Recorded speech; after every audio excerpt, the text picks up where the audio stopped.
Guys, welcome back to our channel. ಇವತ್ತು ನಾವು ಮೆಂತೆ ಹಿಟ್ಟು ಮಾಡೋದು ಹೇಗೆ ಅಂತ ನೋಡ್ಕೊಳ್ತಿದ್ದೀವಿ.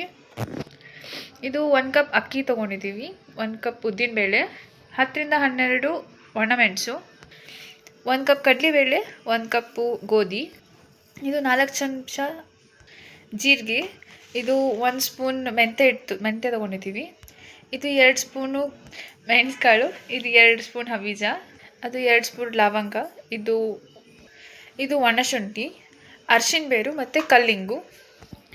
ಇದನ್ನೆಲ್ಲನೂ ನಾವು ಲೋ ಫ್ಲೇಮಲ್ಲಿ ಫ್ರೈ ಮಾಡ್ಕೊಳ್ತೀವಿ. ಇದು ಹುರ್ಕೊಂಡ್ಮೇಲೆ ನಾವು ಮತ್ತೆ ಉಪ್ಪು ಸೇರಿಸ್ಕೊಂಡು, ಸ್ವಲ್ಪ ತಣ್ಣಗಾದ್ಮೇಲೆ ಉಪ್ಪು ಸೇರಿಸ್ಕೊಂಡು ಅದನ್ನು ಪೌಡರ್ ಮಾಡ್ಕೋಬೇಕು. ನೋಡಿ ಗೈಸ್, ಈ ರೀತಿ ನಾವು ಇದನ್ನು ಹುರ್ಕೊಂಡಿದ್ದೀವಿ. ಸ್ವಲ್ಪ ಕೆಂಪಾಗಿದೆ ಅಷ್ಟೇ. ಈಗ ಇದನ್ನು ತಣ್ಣಗೆ ಮಾಡಿ ಮತ್ತೆ ಇದನ್ನು ರುಬ್ಕೋಬೇಕು, ಲೈಕ್ ಪೌಡರ್ ಮಾಡ್ಕೋಬೇಕು. ಗೈಸ್, ಇದು ರೆಡಿ ಆಗಿದೆ. ಇದನ್ನು ಬಿಸಿ ಅನ್ನಕ್ಕೆ ಹಾಕ್ಕೊಂಡು ತಿನ್ಬೋದು, ಅನ್ನ ತುಪ್ಪ ಇದನ್ನು ತಿನ್ಬೋದು, ತುಂಬ ಚೆನ್ನಾಗಿರುತ್ತೆ.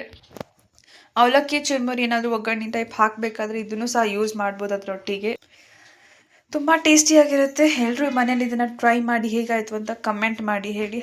ಎಲ್ಲರೂ ನಮ್ಮ ಚಾನಲಿಗೆ ಲೈಕ್ ಮಾಡಿ, ಶೇರ್ ಮಾಡಿ, ಕಮೆಂಟ್ ಮಾಡಿ ಹಾಗೂ ಸಬ್ಸ್ಕ್ರೈಬ್ ಮಾಡಿ. Thank you guys.